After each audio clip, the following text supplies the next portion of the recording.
What happened last night? Were you up to see that debacle? The Dan York State of Mind program is brought to you in part by Lookout Rhode Island and Takeo Comfort Solutions. They screwed up the envelope or something? Warren Beatty looked like he had no idea what was going on. Faye Dunaway looked like she had no idea what was going on. And then they get blamed for it. But they just read the envelope. I don't know. It was crazy. How are you? Nice to have you aboard on My State of Mind. The Oscar, so I went to bed, and I try to watch it in bed, which is always a mistake. If you have any insomnia, try to watch TV in bed. Like, boom, boom. So I'm in and out, and I'm watching this thing, and I'm thinking, did that really happen? And then I kind of woke myself up, rolled the DVR back, and said, that really happened. It was unbelievable. So I don't know. How important is it? Not really, very. But there's a lot of politics in the Oscars, and our political science professor from PC, Joe Cammarano, is here to just talk Hollywood tonight. That's all I want from him. No, kidding. Let's just roll this. Look at this headline. We're not even going to do the rundown today. We're just going to stay on this camera and get Joe's take on all this. And of course, my commitments, yet again, to see every nominated picture. I flopped. I did see a couple of them, though. Let's roll the highlights from last night. It was an Oscar ending like never before. La La Land.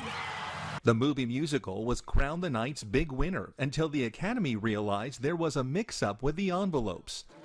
There's a mistake. Moonlight, you guys won Best Picture.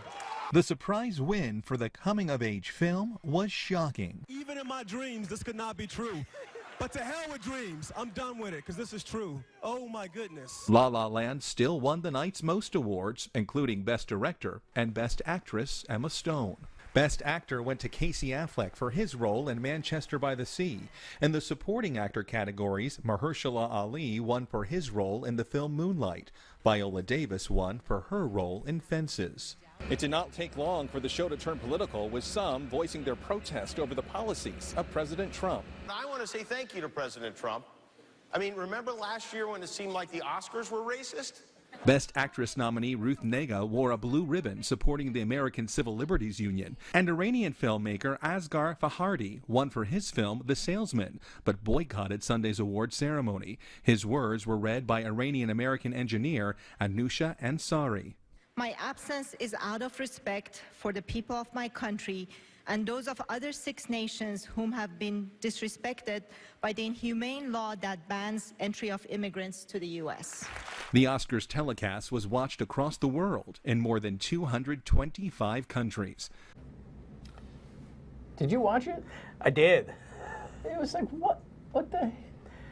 Well, I didn't think the politics were as over the top as they've been in the past. Now, I don't have a politics meter for this whole thing, but that's your expertise, and welcome back to the show, by the way. Thanks. Well, this is the other side of the merging of politics and entertainment. We have Donald Trump in the White House, and we have people in Hollywood talking politics. Probably would have been more powerful if Ansari had been the only one to read anything political, and they just stuck to the entertainment. But that's just the state of our social world now, is that there's no difference between politics and entertainment, and so you got to expect Hollywood to speak out, just like you got to expect someone like Trump to get into the White House. Well, unless I've missed something, and we record early in the afternoon, he didn't take the bait. Well, he was pretty busy. I mean, he actually, one of the things Donald Trump didn't realize is how much work he has to do. He had a bunch of governors, and he had a big ball, and he didn't have time. Who knows what else he had to decide last night. And so he probably stayed away. Maybe someone stole his smartphone for a few hours. Who knows? No, but I think it's important because we could have had a show here today that was chock full of Trump reacting, tweeting away, reacting, tweeting away. Mm-hmm. The Meryl Streep point was made pretty well by Jimmy Kimmel, talking about how overrated she was, and the sarcasm was just oozing and dripping off the screen. Right. And I thought she kind of deserved a little bit of support there. I understand why they did that. But Donald could have been the president, could have been... And so I just want to be able to say, I don't know if this is a corner turned, but I think the omission of his behavior in reaction to his criticism last night is a positive step forward. I agree, and he's, to my knowledge at this point, he hasn't commented about the Oscars, even though he has tweeted in the past couple hours. It's either killing him or, to your point, he didn't see it. He probably didn't see it. The 5 a.m.er is usually what comes. But you know, it's there's so many folks that, and I get feedback, you know, on this show and on my radio show, weekdays 3 to 6 on WPRO, where folks think I'm just looking to give them a punch in the jaw, just about rhetorically, you know, all the time, and I'm not. And I think it's important to point out that he didn't play the game, and so I think that ought to be a relief. I agree, and for whatever reason, it's a good reason. But the politics of the Oscars is something that is hardly new. It's, I don't know, I don't have the history on it, but it's decades old at this point. I think it probably began with George C. Scott boycotting and sending the Native American woman up in his place. That's probably about where it began. Back, I think, 72 that was, 73. Is there any connectivity between constituent behavior, the Oscars, the themes? Is Hollywood, in your mind, and I'm sure you guys talk about this when you're teaching the kids and all the politics that is strewn through our society, is Hollywood politics impactful? Well, yeah, but not necessarily in the direction that Hollywood intends. I do think Hollywood provides sort of a polarizing contrast for those who are on the other side. And so Hollywood tends to be liberal. There are conservatives in Hollywood, but the liberals tend to be more liberal than the general population. And it provides a perfect foil to conservatives to say, see, they run Hollywood and they're left-wing, and therefore there's this conspiracy of left-wingers to provide us with entertainment and information that basically brainwashes our kids and young adults. Yeah.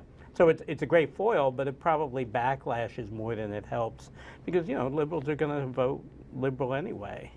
It's people in the middle that you got to fight for. And you just it's been rare, and I can't even draw on it, the number of times we've actually had some conservative commentary inside an Oscars presentation. I don't know. Yeah, not to my recollection. I do have a recollection a bit, and I don't think it was Charlton Heston, but I do think, and Mel Gibson, of course, is a well-known conservative, and there are plenty of conservatives. They just tend not to be on stage. Might as well throw in Viola Davis, though, if we have that, Kevin. I know we have a... That's what we should be talking about. Well, you know, it's Rhode Island's Oscar, right? Well, not only that, it was probably the most moving and most profound and most important acceptance speech of the night. Well, okay, here's a clip. I became an artist, and thank God I did, because we are the only profession that celebrates what it means to live a life. Why did you think it was so important? Well, she said something before that I thought was deeply profound and insightful. And she said, you know, we all think that every story's been told, but we need to walk the cemeteries. And that means there are all sorts of interesting things that we just don't know about people who are here, but also who are in our past that we haven't discovered yet. And that's what I was moved by. She's right. I've walked cemeteries, and it's fascinating to think about the people that we don't know. Okay. No, you kind of get what I mean? No, yeah, I saw that, it. Yeah. Listen. That the human story has not been fully told. Yeah. And I think that was really interesting what she said. I'll tell you one thing. She is one intense person. She is. I mean, her acting is so superior. I mean, and Fences was an incredible movie, and I did see that. She didn't say anything that was. I don't know. She's a full court press. She is a full court press, Yeah. and one of my high school cohorts, you know, posted something on Facebook. All right, already, get off the stage or start playing the music. So she can play pretty heavily on people. Yeah, a little bit. All right, when we come back, we'll talk about what's happening in Washington with the non-responsive to the Oscars president. He was busy. Stay with us.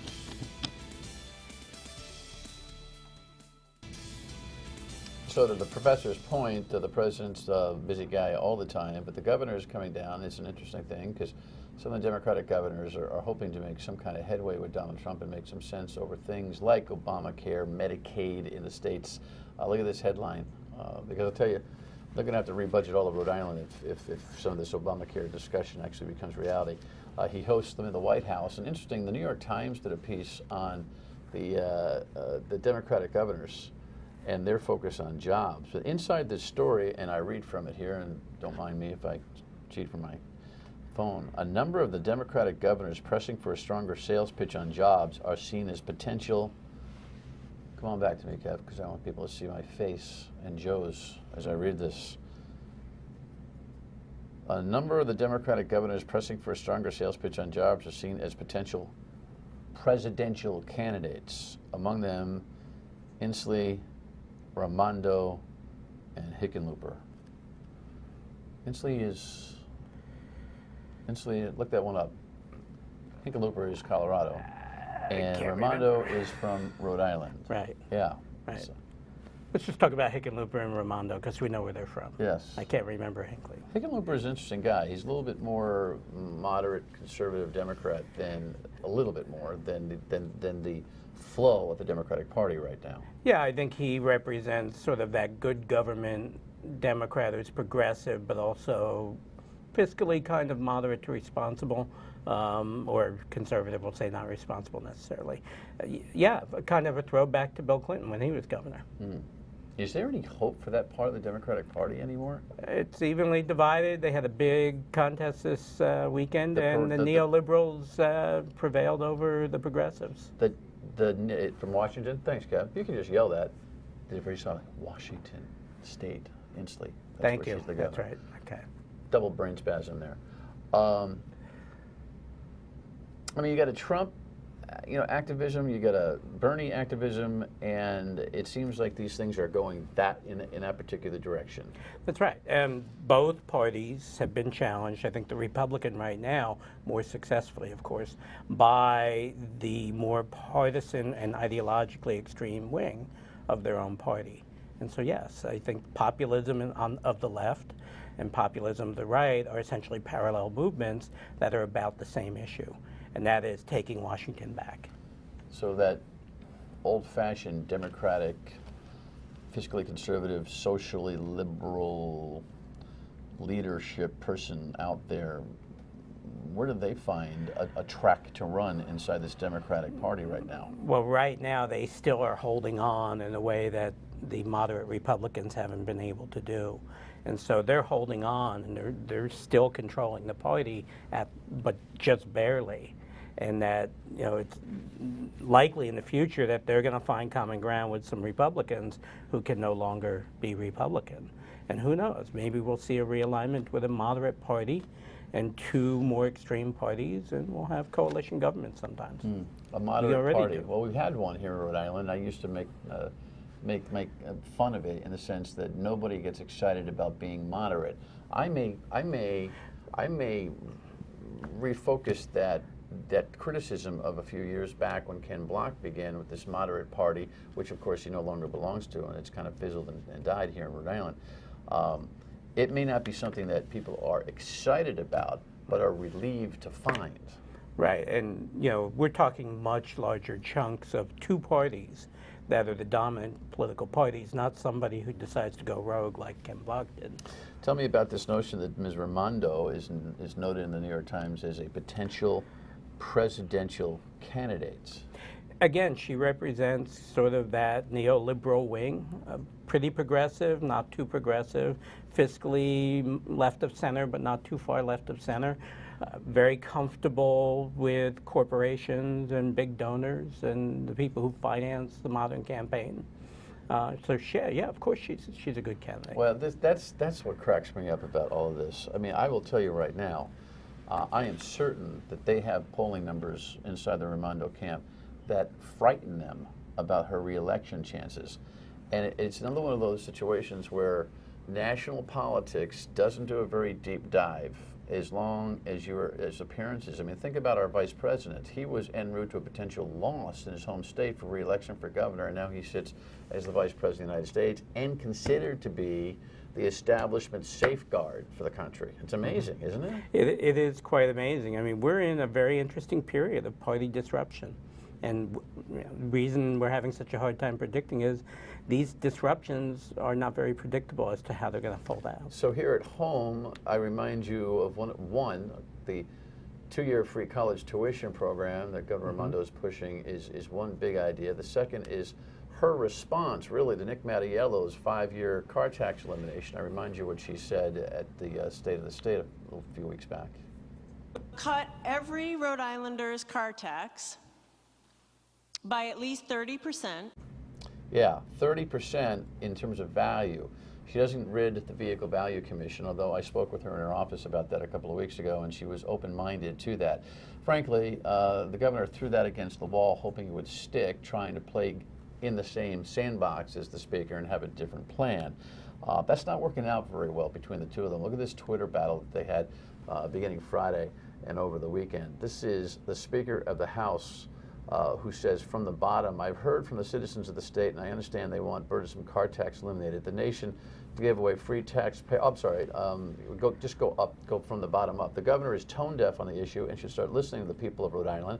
What is truly unsustainable and fiscally irresponsible is their plan to make us the only state in the nation to give away free taxpayer-funded college tuition. So this started when the governor's people came down to the Cranston Herald and started lobbying and positioning themselves against the speaker. I know they don't get along well personally.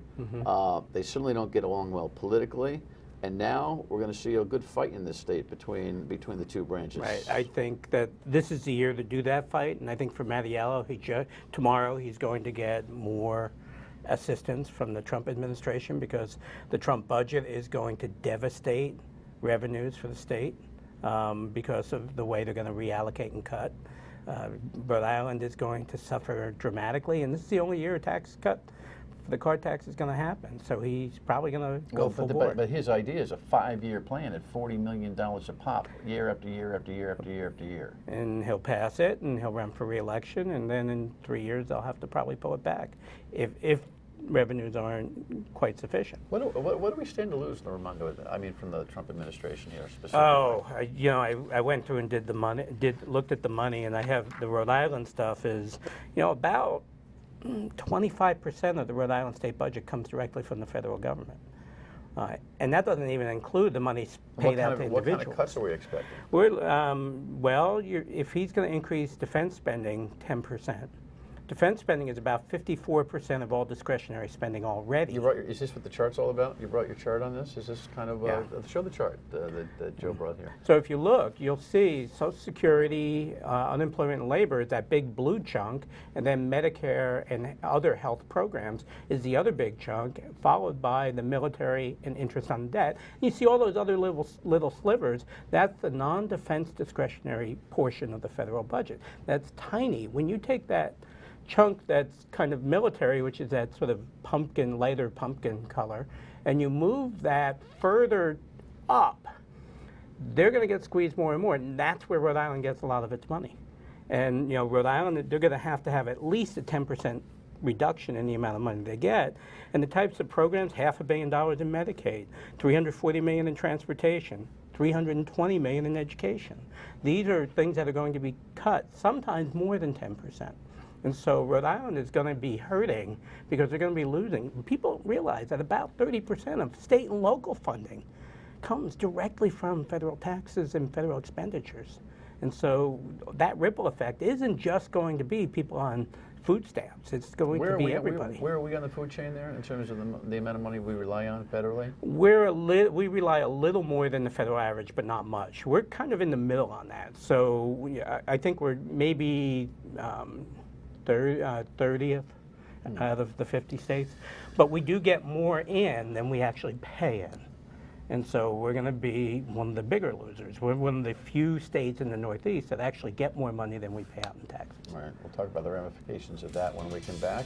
And also some more Trump updates. He's been busy.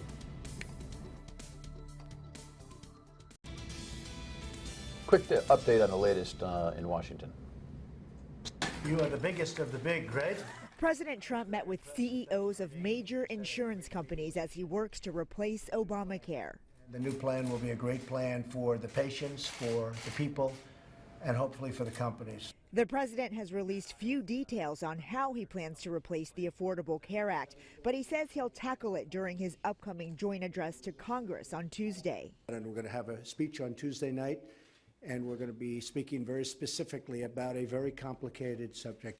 While the White House finalizes the president's speech, there are growing calls for an independent investigation into claims Trump campaign officials had ties to Russian intelligence officers. I think we all need answers. Whether or not the special prosecutor is the right way to go tonight, you're talking to the wrong guy. Republican Congressman Darrell Issa was far more blunt. You cannot have somebody, a friend of mine, Jeff Sessions, who was on the campaign and who was an appointee. You're going to need to use the special prosecutor's statute and office. Congressman Devin Nunes, a strong supporter of President Trump, is rebuffing calls for a special prosecutor, but says his House Intelligence Committee will look into the claims. You know, I'm looking at a story on Donald Trump, and he was quoted over the weekend on Obamacare stuff saying, I have to tell you, it's unbelievably complex. Nobody knew health care could be so complicated. Everybody knew health care was complicated. Thus, these simple promises of repeal and replace are getting a little bit slowed down, aren't they? Yeah, anyone who paid attention, and he didn't pay attention. But, you know, we know what we got. We wanted an outsider, we got an outsider. The media battle goes on. You know, Sean Spicer eliminating, 3 or 4 media outlets on Friday, big to do. Is this going to be the kind of thing that will perpetuate from this Trump administration, you think? You think they're going to continue to poke at that? I think that as long as President Trump continues to stir the pot and accuse fine journalistic outlets as being enemy of the American people, it's going to continue. And he doesn't understand that he can't control the media the way he used to control the page 6 of the New York Post. Right. The gossip columns. And I think that's what he's trying to do. And it's just not going to work in the long run. Picking this fight is only going to create more objective efforts to find the truth. Well, yeah, that's right. And the reality is the reporting is getting better. And I watch the Sunday programs, and they're doing their homework a little deeper than they used to, just to show that this isn't fluff and this isn't fake stuff. And so, you know, he needs to kind of pull back on that if he really wants to move on. And this Russian conversation is not going to go away. It's not going to go away. And I think, you know, there's a reason why you wouldn't want a special prosecutor yet. But I think at some point, if they don't appoint one sooner, they're going to have to do it later, and it's going to look far worse. Well, somewhere along the line, Congress will get tired of it. The Republicans will get tired of it, and they don't want to own it, right? Yeah, think Whitewater. There was a clip I saw this weekend of Daniel Patrick Moynihan. Yeah, on Meet the Press. And, you know, if they had done that early, they wouldn't have been so bad. All right. Good update. Appreciate it, Professor. Great to see you. Final word when we come back. Stay with us. Coming up on tomorrow night's show, we will have a conservative voice here in Rhode Island who was somewhat upset about something that was said last week here when we had a local journalist opine that Sean Spicer, the press secretary, was an embarrassment to Rhode Island. A response to that coming tomorrow night from Justin Katz from the Rhode Island Center for Freedom and Prosperity and the Ocean State Current. See you on the radio at 3 tomorrow on WPRO. Pleasure to have you aboard. Have a great night. Good night.